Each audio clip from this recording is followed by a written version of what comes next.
Thank you for attending today's conference on seeking solutions for ME and fibromyalgia.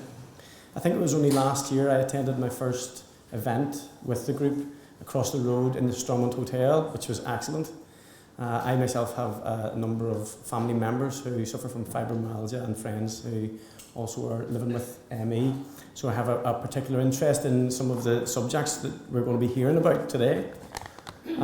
It's my privilege to act as a sponsor for the event. My personal gratitude will go to Joan McParland and my friend Belinda Dale of Hope4ME and Fibro for their tireless work in raising awareness and lobbying for greater investment and interest in this area. You're truly champions, Joan. We have a number of international speakers to address us today, and I look forward to hearing what they have to say. I hope we learn from their professional experience and listen to their offering for the challenge to the status quo we find ourselves here in Northern Ireland. And I hope I get the pronunciations right. Sometimes these are tongue twisters, because as I've said, we've got an international panel here. We've got Linda Tannenbaum, would that be okay? Yeah? The Chief Executive of the Open Medicine Foundation from the USA. She will talk about the research, Hope4ME and fibromyalgia. We have Professor Olav Mila from Bergen University, Norway. He will inform us of the interesting work being done on, would you like to say that one? Retax. I've left out an X here. I blame the typist, that was me. Yeah. Can't blame anybody else. We have Dr. David Tuller from the US. He will speak on the evidence for graded exercise therapy for ME, and we've got the ME consultant and physician William Weir from Edinburgh, who will inform us on ME, fibromyalgia history, politics and the need for change, which I think is crucial for us here in Northern Ireland. We also hope to have Dr. Christine McMaster, consultant from the Public Health Agency, and she will tell us about ME, fibromyalgia and what's happening in Northern Ireland and current developments here. I hope that you find today's event to be informative and challenging in a very positive way. And I'm particularly intrigued to explore the pleas of the patients that I've listened to in their calls for review of the NICE guidelines. So I'm going to get out of your hair here. I'm going to sit down, take my seat, and I'm going to welcome the Northern Ireland patron, Joanne Dobson. Thank you.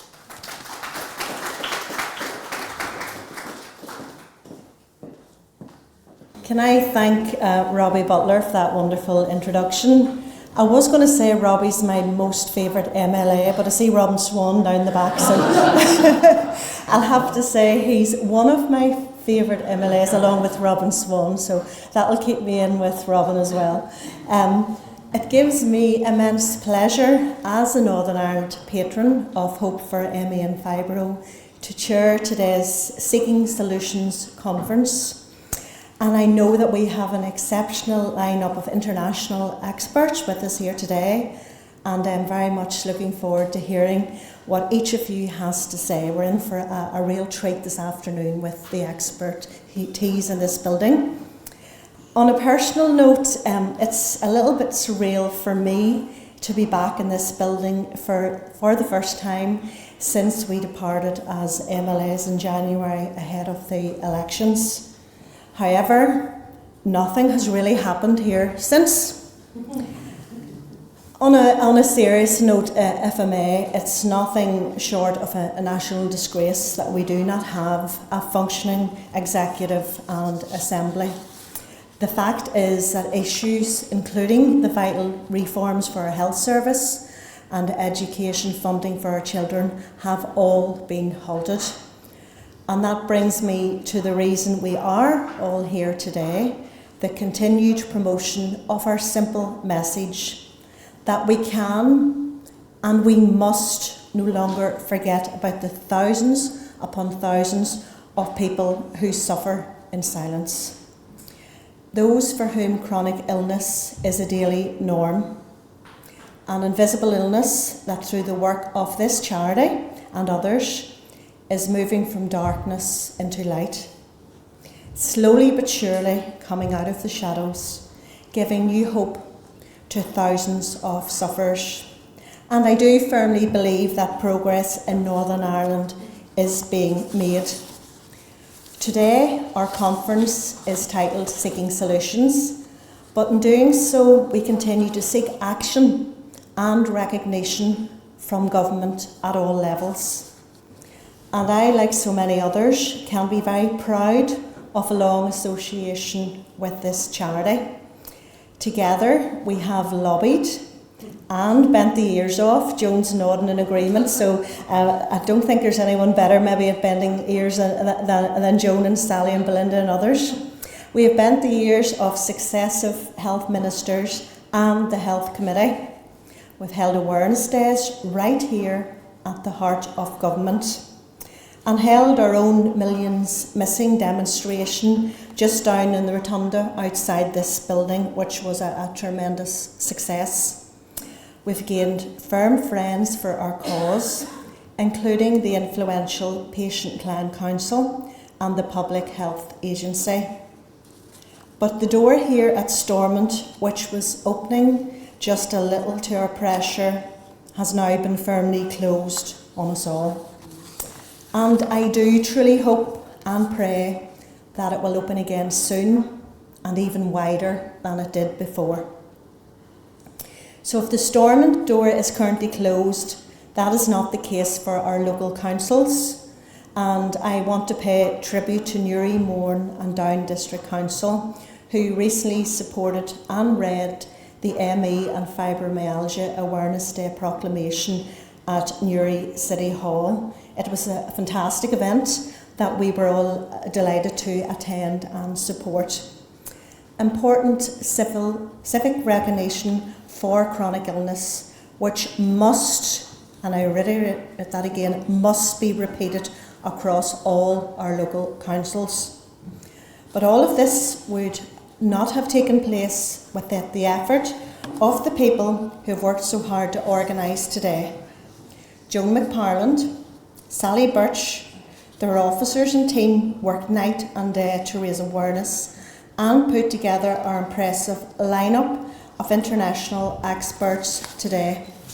So can we all give a very richly deserved round of applause?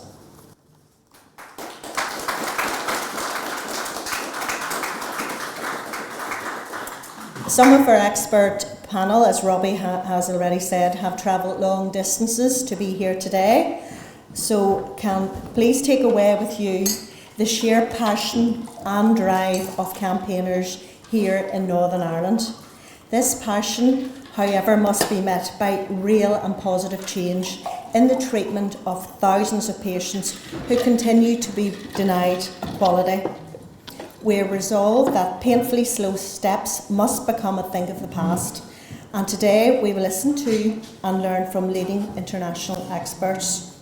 We should expect no less from those who have the power to make change in our society on this issue.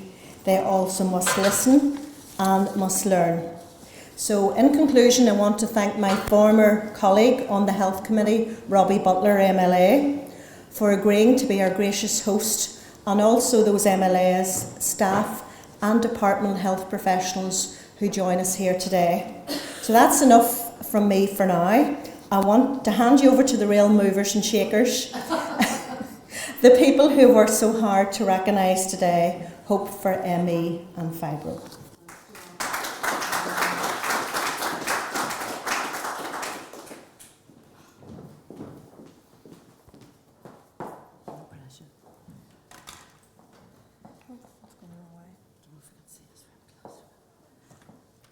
No pressure, sorry, I'm a patient, as you know, and I just hope to get through this without any more cognitive issues than I've had today. Good afternoon and welcome to our annual event. I am a patient, and as I say, hopefully we will get through this without severe cognitive issues. We are sincerely grateful to all the medical professionals and healthcare decision makers who have joined us here today. We thank our speakers who have travelled from around the world, and a special visitor from the Republic of Ireland, an official from the Health Service Executive has kindly attended today as well, because the problem is in the Republic of Ireland as well as Northern Ireland. It's been a very difficult 18-and-a-half-year journey for myself and my family, and without their support I doubt if I would have even survived to begin my personal search for the truth by starting this charity in 2011. Little did I know I wasn't the only person on the planet with these strange symptoms. There were, in fact, millions. What sort of a disease is this? It takes everything: careers, social life, family life, our ability to think, stand, share, shop, everything. What sort of a disease makes us doubt our own sanity? As sympathetic doctors shake their heads and are at a loss how to help us. As I was to later learn, the World Health Organization classifies ME as a distinct neurological entity. But this is not on the curriculum for medical student training. This unbelievable situation leaves many professionals susceptible to the same misperceptions of the general public, that ME is depression or a malingerer's excuse not to work. Nothing could be further from the truth, as you will see today. I do remember getting a diagnosis of chronic fatigue and thinking, oh great, that doesn't sound too bad. There's just one problem. I didn't feel tired or chronically fatigued. I felt incredibly ill, and I looked like I was going to die. When pain issues set in, I then received a second diagnosis, or as one doctor eloquently told me, your fibromyalgia, or whatever you want to call it. The consultant assured me I would be better and back to work in just 12 months with his medication. The medication turned out to be antidepressants and diazepam sedatives. As I now know, neither was going to make me better, and all they did was to increase the already sudden zombie state I had found myself in. I won't bore you with all the gory details of how one survives severe ME. I just remain grateful I am now able to be upright for a few hours, most days. I often think, what would the outcome have been if only one of the medical professionals I attended had known the true nature of ME and given me the correct diagnosis and advice early on. I'm extremely lucky, as I have one of the best GPs in Northern Ireland who supported all my many weird and wonderful attempts to get better. None of them worked. He even apologised when saying that I know more about this disease than he does. I respect him greatly for that, as many take a different attitude. We are working with the patients on the ground. The hopelessness and desperation is ever evident and mounting as we continue to be inundated with desperate cries for help. We have doctors with sick children being shunned by medical colleagues.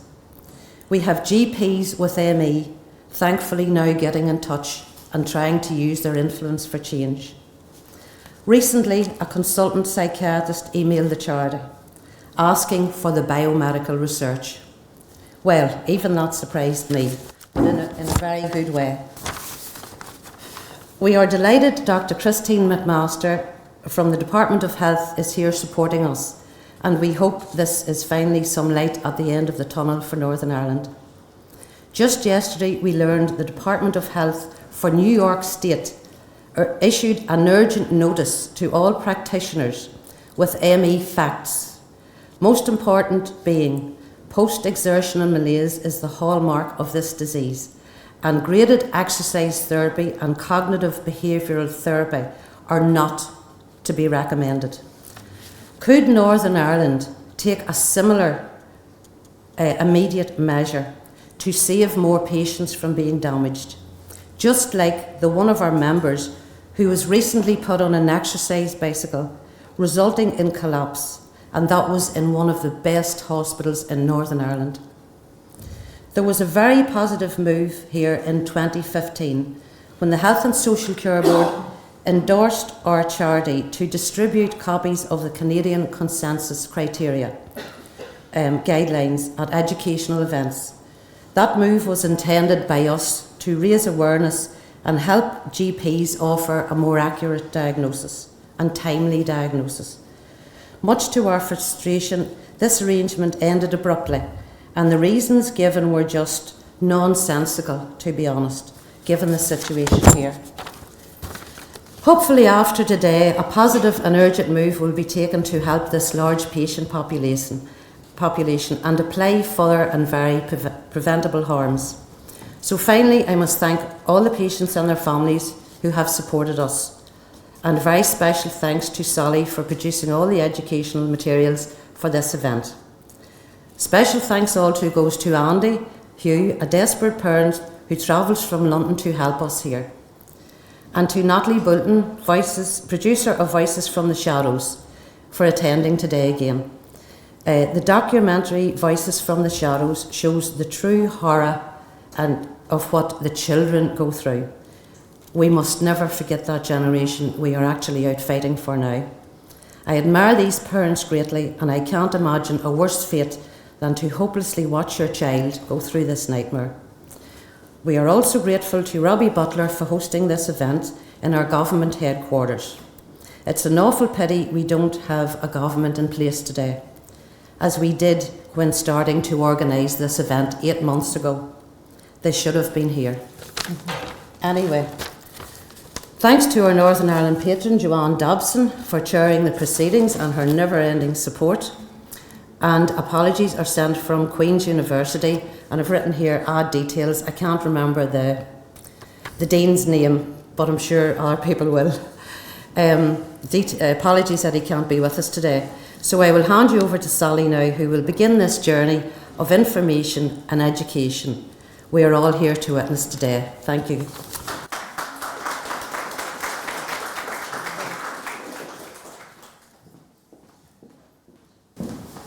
I had actually prepared a slide for Joan, but she never mentioned in her talk, so I didn't manage to put it forwards. As you know, we have a Norwegian speaker here tonight, and it's wonderful to see how much the Norwegian officials are actually supporting ME research and recognising that the past care of ME patients has been totally inadequate. So I'll just leave those two quotes up there for a moment, because it very much recognises what needs to be done and what needs to change. So I'm Sally. In my 5 minutes, I'm going to give some background on the current problems faced by patients and the role of our charity in attempting to bring about an improvement to that situation. So it's one thing to be told that you have a disease that's not yet fully understood, whilst you know that doctors and researchers are doing their very best to seek out treatments. But it's quite another thing to be told that your life-altering illness is merely a self-inflicted burnout, and that you just need to take more exercise and think more positively. I joke not. Many patients report to us that this is exactly the attitude they hear from their medical professionals. The problem is that the NICE guidelines recommend graded exercise therapy and cognitive behaviour therapy as the best available treatments for, as they call it, CFS-ME, chronic fatigue syndrome, myalgic encephalomyelitis. Some doctors interpret such advice as, get a move on, stop dwelling on things, and there's not much wrong with you. These therapies are based on the biopsychosocial premise that patients have false illness beliefs. So it's no wonder that doctors are tempted to think this way. However, patients have been saying for years that exertion harms their health, sometimes permanently. Yet the newly ill are still given advice to exercise, despite some patients reporting that this has left them severely disabled. We are told the NICE guidelines will be looked at in 2017 to see if they need to be reviewed, but there appears to be no urgency to this process. However, within the NICE guidelines, currently there is one useful piece of information. NICE advises patients to exercise at only 50 to 70% of their maximum heart rate, and that heart rate monitors should be used for this. For healthy individuals, this would mean a brisk walk or a gentle jog. When I was first ill, I was told to take 3 short brisk walks a day. My health started to decline quickly as I followed this advice, and it was only when other patients online warned me of the harms of exercise that I stopped taking those walks and my rapid decline slowed down. It was a very scary situation when I realised that following my doctor's advice was doing me damage. So the heart rates of individuals with ME are quite different to those of a healthy individual. This table shows some of my data from 2015. At that time, I was very ill and only able to walk as far as the bathroom and back each day. I am since much improved, thankfully, but that is a different story. According to NICE, writing an email or making a hot drink would both have been exercise for me. But notice how taking a seated shower would put my heart rate into the hardcore exercise zone. It certainly felt like it. So the doctor who told me to take 3 brisk walks a day probably didn't realise what she was recommending. And without using a heart rate monitor, such advice is surely dangerous. As we will hear later, the evidence supporting graded exercise therapy is now being called into question. But I wanted to add this comment collected from the ME Association survey in 2014. This patient says, "Graded exercise therapy made me significantly worse. Before, I didn't use a wheelchair. Now I use one full time. It caused me harm." That ME Association survey also found 74% of people who had undergone graded exercise therapy said it made their symptoms worse. Why is this still a recommendation? Please help us to change things. The image shows the contents of your information pack today. We can supply similar packs to any GPs upon their request. Within the pack, you'll find some information on the MAMES campaign. MAMES stands for Medical Abuse in ME Sufferers, and this campaign is calling for a public inquiry into the ME situation. You'll also find some information on Millions Missing, which is a recent global campaign. A leaflet from the Times Trust, which is a children's ME charity, is also included because often the children with ME are most vulnerable to inappropriate social services interventions when they can't keep going to school. And this is a big problem. Finally, there are copies of both the Canadian consensus documents, one for ME and one for fibro, in your pack. And I think there's some blank paper there for you as well if you want to take notes. My final picture then is of our patron Joanne Dobson campaigning alongside our committee on the steps of Stormont last year during the Millions Missing campaign. I'm sure the speakers today will give us all hope that we can soon find improved treatments for both ME and fibromyalgia. Thank you.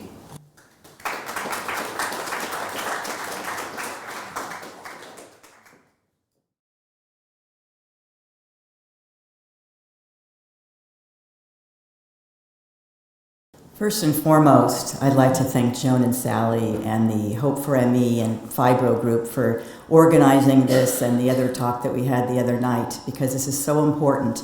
We're actually trying to do these talks to as many countries as possible to let people know about what's going on, to give patients hope, but also to ask for government support for patients. And I'd like to also thank all of you for taking your time today to listen. This is so important, and there's so many millions who have these illnesses out there that we need to get everybody's help, literally all around the world.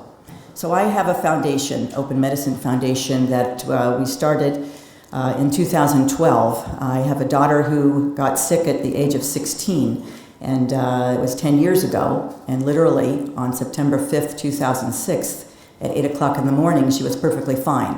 At 8:20, I got a call from school that she was having some severe heart pains, and she's been sick for 10 years since. It's called sudden onset. So some people don't know why they get sick. We'll go over a little bit why there are many triggers that cause this illness, but truly this can happen to anybody at any time.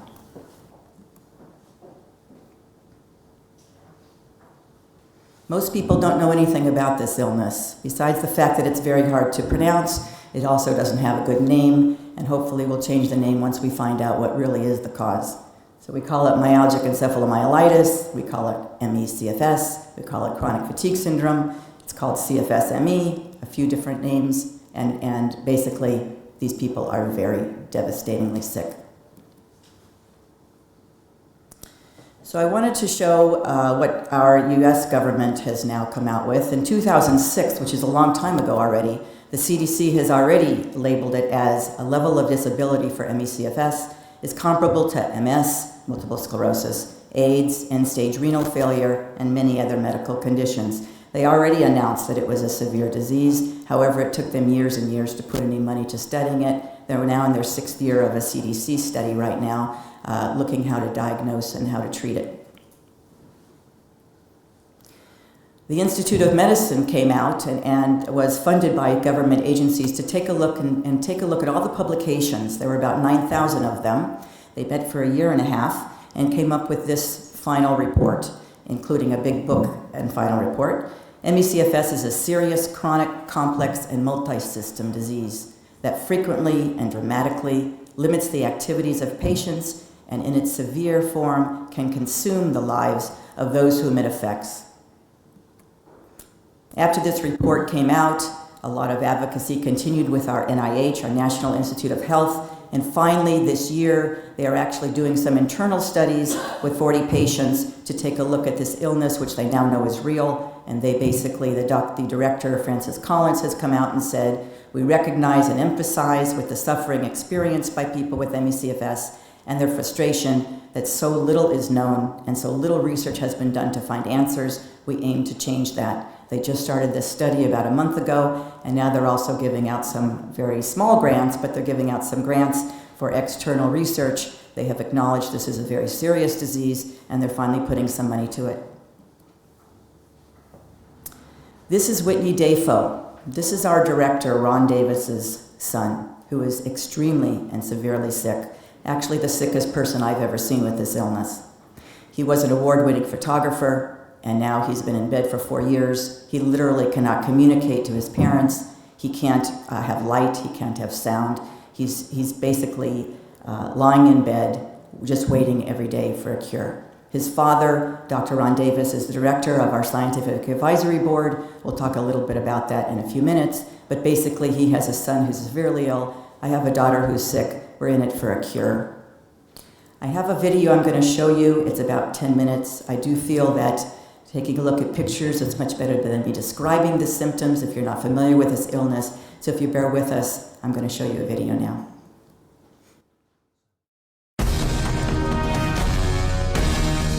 For millions around the world, the simplest tasks like getting out of bed or lifting the sheet or even just being upright mean debilitating fatigue. It's the result of a disease that is not only difficult to describe, but doctors are often unable to diagnose it. For sufferers, chronic fatigue is quite simply a nightmare. I wake up every day of my life and it doesn't matter how many hours I've slept. I still feel tired. In Fourways, Johannesburg, Natalie Williams has moved back into her mom's home. She'd love nothing better than to get out and go to work or take her dogs for a walk. But in the 26th year of living with myalgic encephalomyelitis or chronic fatigue syndrome, she can't. I hate the term chronic fatigue syndrome because, first of all, fatigue that doesn't even come close to describing what it is. And second of all, it's a minor symptom really compared to the other stuff. Natalie would pay a high price for pushing through with this hour-long interview. They call it the push-crash cycle. Crippling pain, debilitating brain fog. In ME, it's called post-exertional malaise. Like the worst influenza, it kicks in after a day or so. For some triggered by lifting the sheets on their bed. For Natalie, being upright. Anytime you're upright, your heart has to pump more blood around the body. And also our hearts don't pump blood properly. I start to sweat, I feel dizzy and I feel nauseous. That's why I've now got a wheelchair, which I use if I have to go out. Imagine you get 10 spoons of energy for the entire day. 1 to get out of bed and get to work, 3 for work, 4 for children. If you have ME, it may take 5 spoons just to get out of bed and brush your teeth. ME became known from the 1980s as yuppie flu and has had a bad reputation for being all in the head. Many still doubt it's real, but the World Health Organization says over 17 million people from any age and race have it. 90% of those with ME are undiagnosed. Around 5 to 10% are set to recover. Suicide is the leading cause of death amongst people with ME, and I can totally understand that. Will they find a cure? Will I get better? Will I get worse? Those are the questions I try not to ask. In San Francisco, California, lives a family whose ME story has become a global rallying point for one of the biggest ever drives to find the cause and the cure. In his 30s, Whitney Dafoe is a photographer and world traveler, but by 2013 it hurt too much to speak. Only his parents now enter his room, but if they touch or talk to him, he'll crash.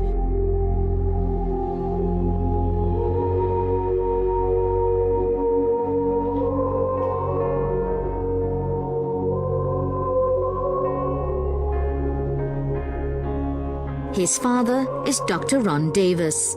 How long did it take before your son was diagnosed with ME? It took a few years. He went to, 20, 30 doctors. All of them said, there's nothing wrong with you. It's all in your head. Coincidentally, Ron Davis is a celebrated geneticist and professor of biochemistry at Stanford University who's been called one of the world's greatest living inventors. His biotech methods helped launch the field of genome mapping. But now he's changed professional gears, racing to find a cure in time to help his son. The difficulty with the disease is if you do sort of standard medical tests, and you look for liver function and kidney function and so forth, the patients look pretty normal, although they can't do very much. It's only when you use sort of the latest technologies, the high-throughput sequencing, the gene expression studies, and when you do that, you see, oh my gosh, these people are very seriously ill. The lack of a defining biomarker and treatments have caused doctors to dismiss it as psychosomatic. Supplements that help some are not covered by medical aid. And then in 2011, the multi-million-pound UK PACE trial announced in the respected Lancet journal that exercise and psychotherapy were best for treating ME. UC Berkeley's Joint Public Health and Journalism Coordinator, Dr. David Tuller, investigated claims that you just have to go for a walk and think happy thoughts. There's many flaws in the study, and the patients had really pointed them all out before I started looking at it. But right at the very beginning, when the results were published, what kind of impact did it have?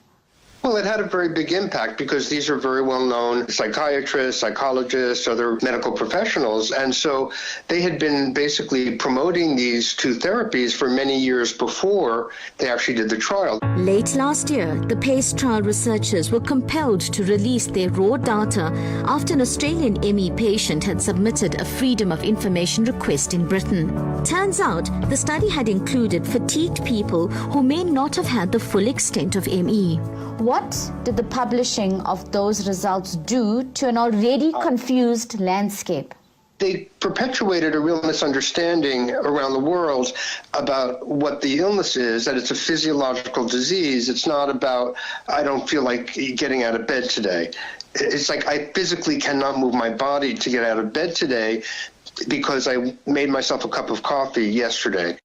As debilitating and isolating as ME is, the internet has become a connector, linking those living with the disease. Patients and PACE trial researchers continue to cross swords, but the researchers defend their work and are expanding their inquiry into online psychotherapy in adolescents with ME.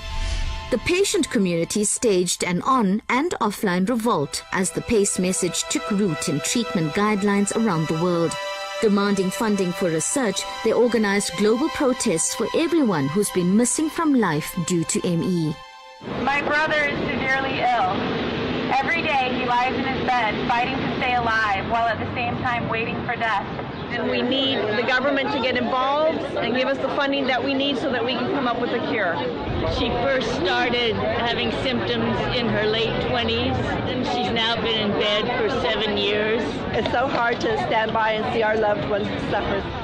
They spend more money in the States on researching male pattern baldness than they do on ME, and this is a disease that can be fatal. Natalie joined an online support group that was started by Joburg-based William Weir. The expanding group is a safe place to share baffling symptoms. It's a lonely illness. I mean, I speak to my dogs. That's my company. Comparing ME tiredness with healthy people's tiredness is like comparing a match to an atom bomb. There is no comparison. You will have flu symptoms, throat will be sore, your body will ache, your brain will be completely dead.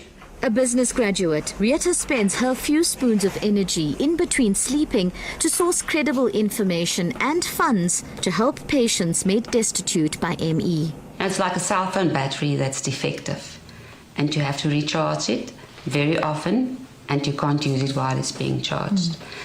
You know, you run out of funds because I had to stop working, and then you have to stop treatment. Rieta is fighting to break the stigma she faced when she lost everything. She's inviting doctors to engage with the foundation she started to learn about the latest science and asking the public to get involved with funding. It would be very sad for people to commit suicide now or to lose hope now, because never before has there been so much hope. Professor Ron Davis says that they have done more in 1 year than the past 30 years. The other hope for South Africa, in my humble view, is the foundation, because I believe we can change so many lives, getting funds, getting people diagnosed, getting symptomatic treatment to them, forming a community, getting care facilities in place. So people mustn't lose hope now. Symptoms that may signal ME include prolonged unrefreshing sleep, post-exertional malaise, cognitive impairment, literally losing words or numbers, insomnia, muscle and joint pain, frequent headaches, sore throat and lymph nodes, and intolerance to being upright, to light, sound, touch, and chemicals. There's a metabolic switch that happens when you are under extreme stress. It could be an insult like an auto accident, surgery, an infection. That causes your body to sort of hunker down and shut down. It's probably somewhat related to how animals can hibernate. Davis has teamed up with a group including 3 Nobel laureates to raise funds to fast-track the search for a cure. Open Medicine Foundation CEO Linda Tannenbaum's daughter has ME. For her, the collaboration of scientists that usually work for their own career advancement is the game changer. Typically, you wait for a paper to be published and then whoever sees it, sees it. Instead, we're going to encourage people all over the world to look at the results. And I think that's really the top reason that open medicine has a lot of hope for people. We'll find a biomarker. I'm pretty convinced a lot of people are looking for it. But unlike other researchers, your son is a daily reminder of why we need to move faster with the research. And also why you worry about every day, what have you done today to make it get us closer?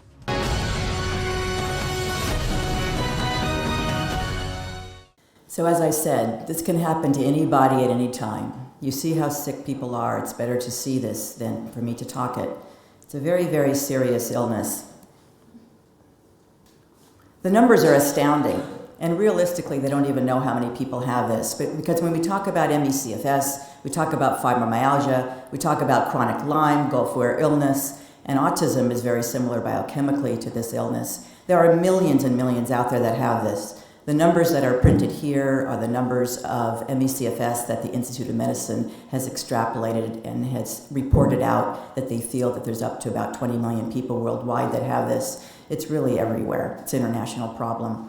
And 80% of the people who have this are unable to work, they're out of society, they're really invisible, they're unable to attend school. 25% are entirely homebound, many of them are literally bedbound. 90% of them, the government even states that 90% are not correctly diagnosed. So we have really no idea how large this really is. It's a huge, huge economic problem for all governments. In the United States, they've estimated it's greater than $24 billion in just medical and productivity, meaning the cost for the medical doctors, for the cost of these people who are not working, and for the caregivers who can't work anymore because they actually have to take care of their loved ones. And like I said, there's a big overlap with all the different other diseases, which to the advantage for the researchers is good because once we find answers, we should be able to help all of these other illnesses with similar symptoms. So what is needed and why are we all here today? Services for patients. We need practitioners and centers for diagnosis and symptom treatment. We need to be able to help these patients with at least their symptoms. Even though we don't have the answers yet, there are ways to help with certain symptoms. So we need centers to be able to accept those patients in and treat the symptoms as they are. We need to eliminate the ineffective and harmful treatments, such as graded exercise, as you saw in the video, and also others we'll talk about today, so I won't go into those details. They need disability benefits. And most importantly, they need validation that this is a real disease. It is not in their head, it is not psychological. This is a real disease. They need accommodation for school children. We need schools to acknowledge that this is an illness so that they can allow students to come maybe an hour a day, maybe an hour a week, and not penalize them for not showing up to school. So we have started an OMF, Open Medicine Foundation, End ME/CFS project. So we have a foundation because we are looking for a cure. We're doing research, we're facilitating research, we're raising money for big research. And unfortunately, all the research that we're doing is privately paid, privately funded. So we're doing what we can with what we have. We have 3 Nobel laureates on our scientific advisory board. We have 6 Academy of Science members. We have many collaborators. We have many researchers with top renowned expertise putting their heads together to try to cure this.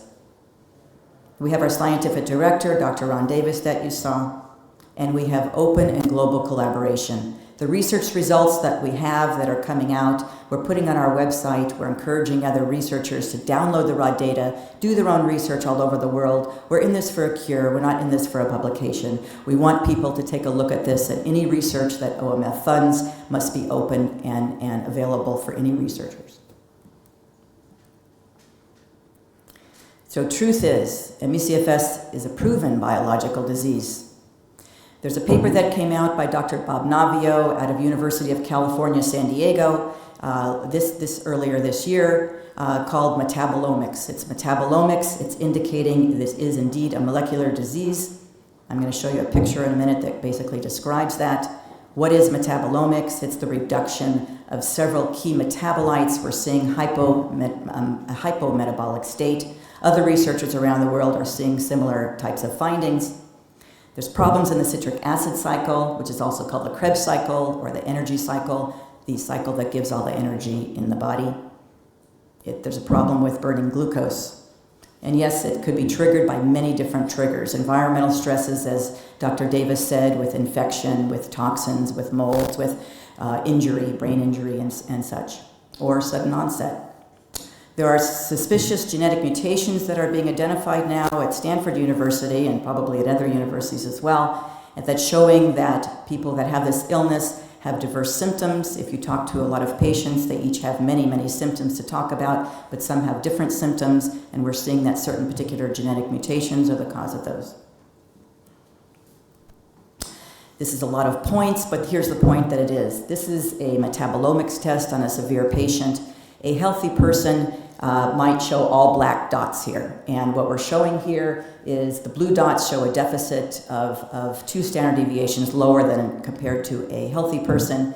The red dot shows a surplus of higher than a healthy person. And if you take a look at this severe patient, the one thing you can see, hopefully from even the back, is there's a lot of blue and a lot of red. This is truly a biological molecular illness, and we can show this by the metabolites in the blood.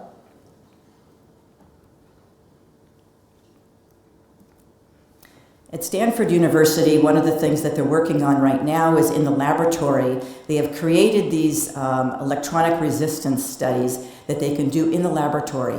The benefit is they can actually tell when they combine the blood of a patient and they use a drop of blood and a drop of cells, they actually use salt to aggravate it.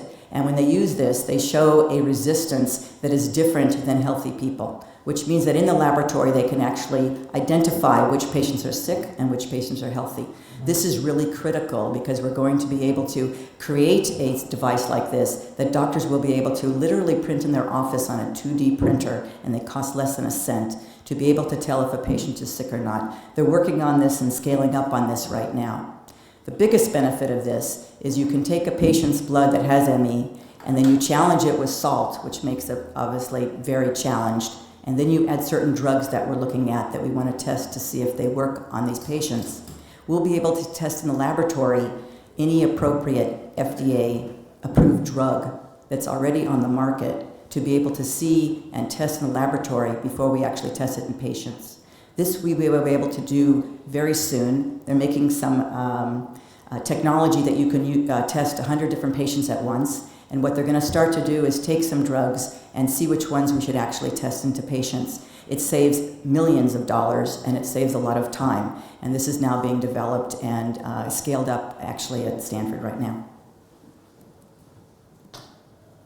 This is the device, what it looks like. It's very tiny. It's about 1/2 inch by 1/2 inch. They're making them a little bit bigger, like I said, to test 100 patients at once.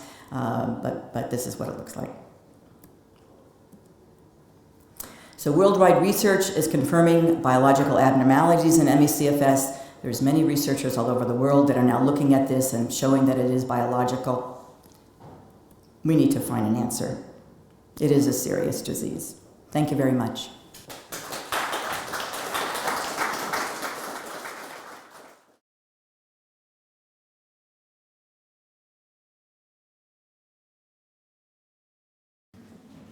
Firstly, I'd like to thank Joan McParland and all her wonderful supporters for inviting me here. It's also a great privilege to be able to come and speak to such an interested, captive audience, and particularly some of the more distinguished people here as well. Now, the title I was given, I've actually condensed into ME past, present and future. I thought it might be a little bit more pithy to talk about it under that particular heading. And starting with ME past, the most appropriate person to show you a photograph of is Dr. Melvin Ramsey. Dr. Melvin Ramsey, like myself, was an infectious disease physician who was working at the Royal Free Hospital in the 1950s when he was very much involved in diagnosing and looking after a very interesting outbreak of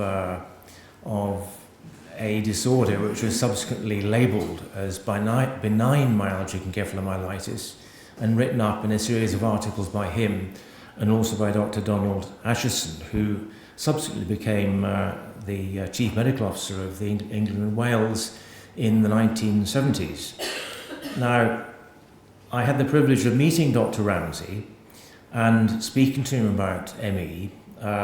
Obviously, he was long retired by the time I spoke to him because, interestingly, I was one of his successors in the post at the Royal Free in infectious diseases. And both Dr. Ramsey and myself never had any doubt that this was an organic illness and that there was no psychiatry involved at all. And one of my first encounters with ME was in young students who'd been serving overseas under the Voluntary Service Overseas scheme and had come back from places like Africa, India, Southeast Asia, often with conventional tropical diseases like malaria, typhoid fever and so on. And we would fix that. We'd treat their malaria, we'd treat their typhoid fever, and yet a smallish proportion of these people just did not feel better when they recovered. And when I raised this issue with some of my colleagues at the Hospital for Troubled Diseases, they said to me, oh, well, they're just depressed, give them antidepressants and they'll get better. And so I tried that for a month or two, and they didn't get better. In fact, antidepressants often made them feel much worse. And the other significant feature in their history was that they often volunteer the fact that not only did antidepressants make them feel worse, but even a small amount of alcohol seemed to make them feel much worse as well.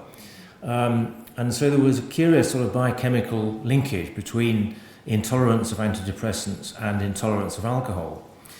The alcohol intolerance was interesting in that some people said, well, half a glass of wine, which normally they would chuck down in one gulp, would make them drunk very quickly. And then some people would say, well, it's not just the wine. I can manage 2 glasses okay at a wedding or whatever. The next day, I have the worst hangover you could ever imagine, just on the 2 glasses of wine. So anyway, Melvin Ramsey realized that he was dealing with an unusual condition which didn't have an immediate explanation, but nonetheless he felt that it had an organic basis. And a number of publications were forthcoming with his name attached and Dr. Donald Asheson's name attached, and probably the most sort of iconic of these was a leading article in The Lancet in 1956 where it was described as a new clinical entity. And I should point out here that the term benign myalgic encephalomyelitis was used initially, and that term was coined by Melvin Ramsey. And furthermore, with a bit of digging into the literature, it was apparent that this problem had occurred previously in different parts of the world. For example, in Iceland, there was an outbreak of a rather similar disorder in the early 1950s, and in going back as far as 1938, there was also an outbreak in Los Angeles, interestingly involving a hospital there.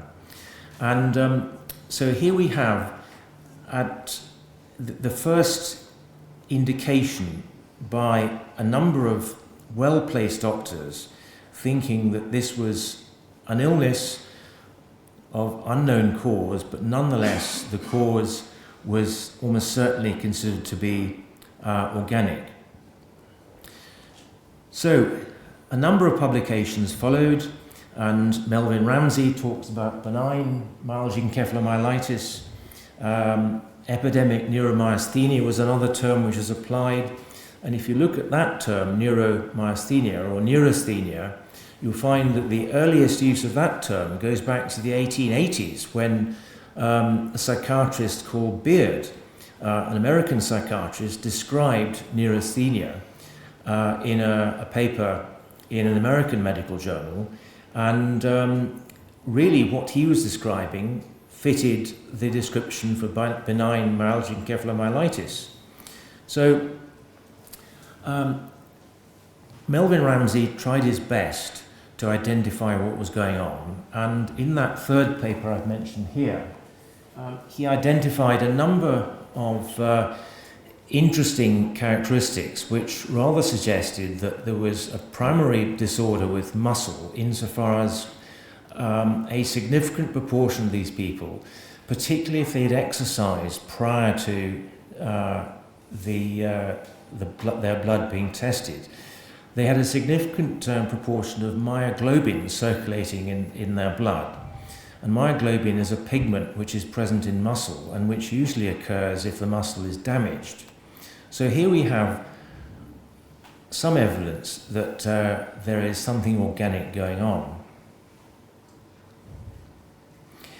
Right, here we come to a paper which has really almost ignited the controversy which surrounds this condition even now. Because of the concern over the causation of this condition, these two psychiatrists, McEvedy and Beard, decided that they would have a look at the case notes, and all they did was just review the case notes. They didn't interview or examine a single patient involved in this outbreak, and there were nearly 300 patients in that initial outbreak that Melvin Ramsey described. And anyway, McEvedy and Beard, on the basis just of looking at the case notes, came out with this statement, which I'm sure will annoy at least half of the audience present, but nonetheless I'll read it out.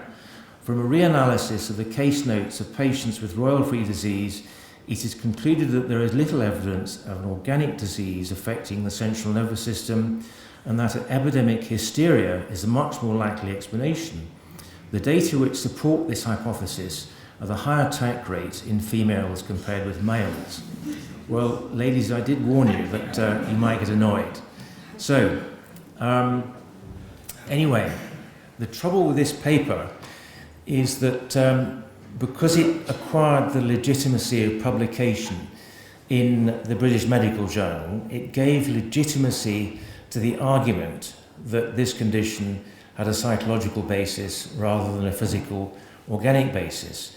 And herein lies the source of this dichotomy of agreement, this dichotomy of understanding, that on the one hand we have the biological school of thought, which I represent, and we have on the other hand the psychological school of thought, which is represented mainly by a cabal of psychiatrists who have made this illness their territory, much to the detriment of many patients with this condition. So really, what is the truth of the matter? None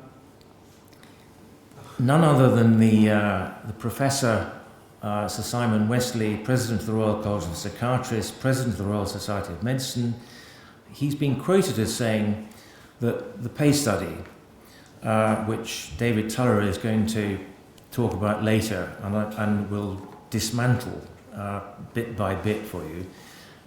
So Simon Wesley says that the PACE study, to quote him, he said, "For those who appreciate these things, this trial is a thing of beauty."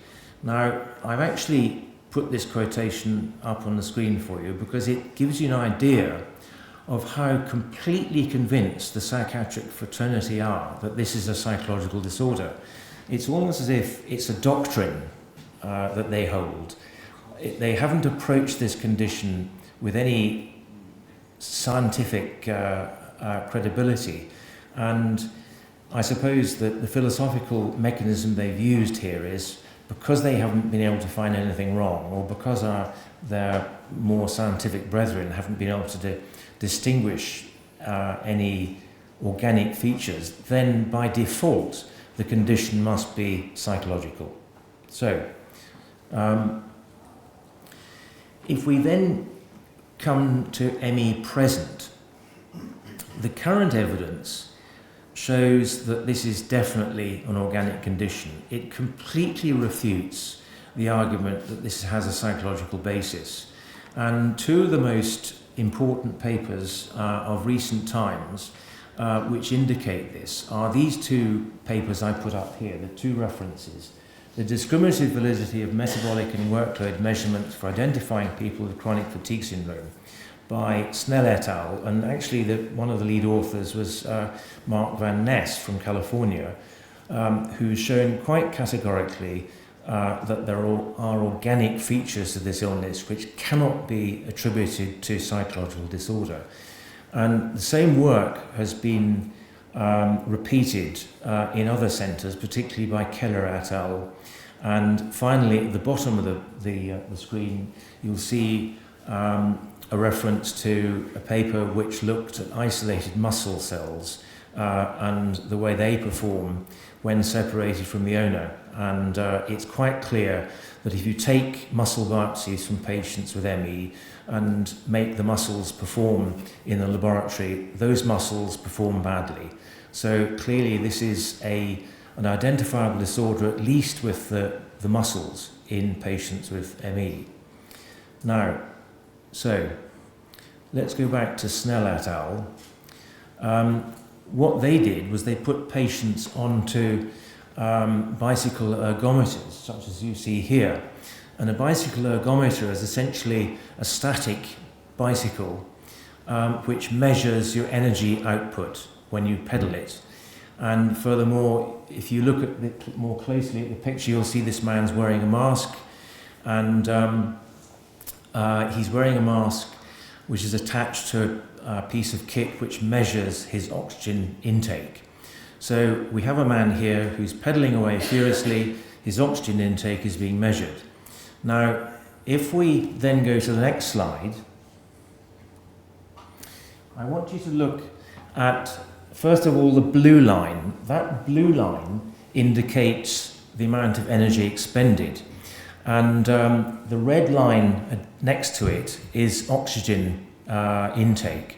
So you can measure energy expended on the bicycle ergometer, and you can also measure the amount of oxygen that's being used, with progressive increase in energy expenditure as that man pedals faster and faster.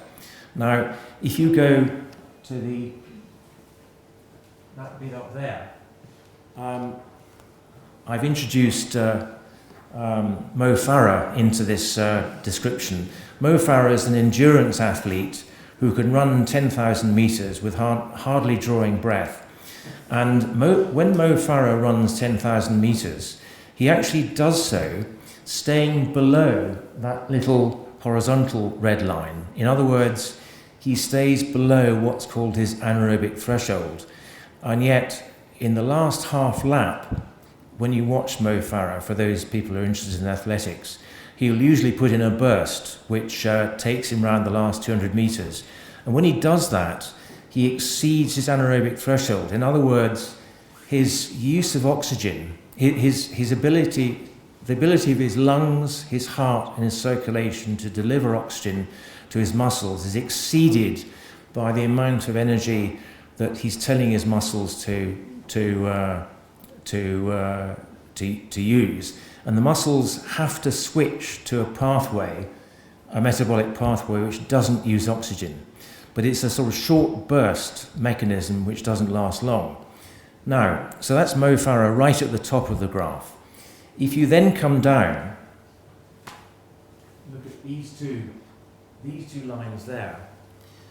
Those two lines, one of them represents what happens when you detect the anaerobic threshold in someone who's been a couch potato for 4 weeks and who's been deliberately deconditioned.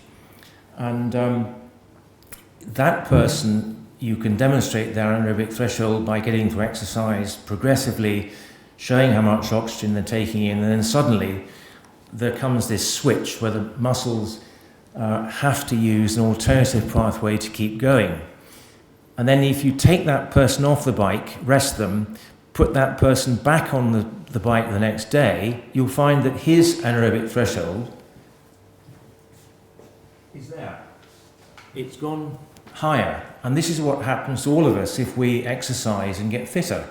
And the more fit you are, the further up your anaerobic threshold will go. Now, if you get a moderately affected ME patient, as represented by this line there, he will have a rather similar anaerobic threshold to the deconditioned control subject. But then if you take that person off the bike, having measured where their anaerobic threshold is, you put them on the bike again the next day, the anaerobic threshold is there. And Snell et al. And Mark Van Ness and company didn't dare put him on the bike the next day, but we all can know from clinical experience that if you push that ME patient further and further to their anaerobic threshold, eventually you end up with someone whose anaerobic threshold is about there. And I certainly have come across anaerobic thresholds in patients which cut in patients who can hardly get out of bed simply because the muscular activity of rolling over in bed and trying to get up and go to the bathroom to clean their teeth or whatever, they exceed their anaerobic threshold and they feel absolutely exhausted. And one of the characteristic complaints they will give you when you speak to them is that it feels as if I've run a marathon. And that is literally a sort of a clinical interpretation of what's happened to their muscles metabolically. Their anaerobic threshold goes down and down and down with exercise. And sadly, what often happens nowadays with patients who get ME is that their GPs may well say, well, look, you're just unfit. What you need to do is get fit, go into the gym, feel the burn, and you'll get better. Precisely the opposite happens. And this is where a lot of patients go wrong. And in my experience, and I've now seen, I reckon, over about 2,000 patients with ME, one of the things you must never do is tell them to exercise beyond a certain limit. Certainly exercise is an important part of their management, but it's got to be extremely gentle. It's got to be within very narrow limits, and it must be well below that anaerobic threshold that I've illustrated. Well, I've mentioned, I set out one of the areas which seems to be dysfunctional in ME patients. It would appear that the problem here is with the mitochondria in those muscles, and it's very likely that the mitochondrial genome is in some way dysfunctional, which is why all the metabolic activity, which is which would normally be expected to work properly, is somehow rendered dysfunctional. Question is, what's doing it? Now, I think if one is to look at the future of ME, there are various potential research avenues which have been touched on by Linda, and you will certainly hear Professor Meller also talking about his work. But in my view, potential research avenues include immunological work, genomic studies, and also effective therapy, and virology also has a very considerable part to play. I'm also finally just going to leave you with one rather tantalizing glimpse of an anecdotal treatment that was offered to a patient fairly recently, and who seems to have done well in it. And this is what we have. This lady had the foresight to wear a Fitbit before she got ill. And the Fitbit, for some of you who don't know, is one of those things which measures your activity by measuring the number of steps you take during the course of any given period. And if you look at this period here, she has obviously been reasonably fit, she's been reasonably active. She then gets ill, and for 3 years her activity is severely curtailed by the effects of this illness. This drug here, started here, is an antiretroviral drug, and within about 2 or 3 months there was significant recovery. Now, since this lady's treatment, I have 3 other patients who responded equally well to antiretrovirals. However, having said that, I've got about 4 or 5 other patients who haven't responded, and in fact who seem to have got worse. So I'm going to leave you with that little anecdote, which does suggest that intervention with a particular drug works in some people but not in others. And it remains to be seen, or certainly remains to be more